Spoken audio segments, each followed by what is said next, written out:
Les récents bombardements à proximité de la centrale nucléaire de Zaporijia inquiètent les Polonais, au point de pousser le gouvernement à préparer des distributions de comprimés d'iode dans tout le pays. Ces activités relèvent de la gestion de crise, comme la préparation en cas d'accident de centrale nucléaire. Les comprimés contenant ce que l'on appelle de l'iode stable sont destinés à l'infection de la glande thyroïde par une éventuelle exposition. Il absorbe le mauvais iode radioactif libéré après une éventuelle catastrophe dans une centrale nucléaire. Pour le moment, il n'y a pas de réelle menace de contamination radioactive, mais nous voulons être préparés à toutes les possibilités.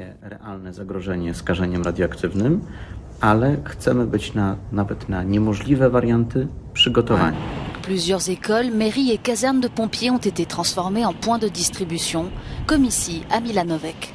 En fait, depuis le 26 février, nous participons officieusement à cette guerre parce que nous accueillons des réfugiés chez nous, dans notre pays. Cette distribution de pilules nous a surpris, mais au moins nous y sommes préparés. Les habitants se sentent concernés et posent des questions sur ces pilules. Comment faut-il procéder? Quand cela va-t-il se produire?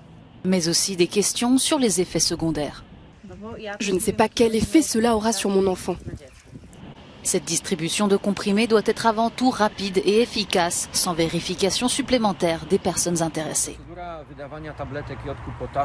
La procédure de distribution des comprimés d'iodure de potassium commencera après l'annonce correspondante du ministre de l'Intérieur et de l'Administration.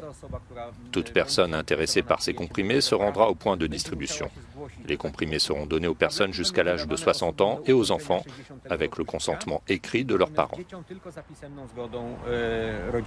Ces dernières semaines, de nombreuses personnes en Pologne ont commencé à acheter des comprimés d'iode. D'autres restent sceptiques et s'interrogent notamment sur les effets secondaires possibles, comme ce fut le cas avec les vaccins.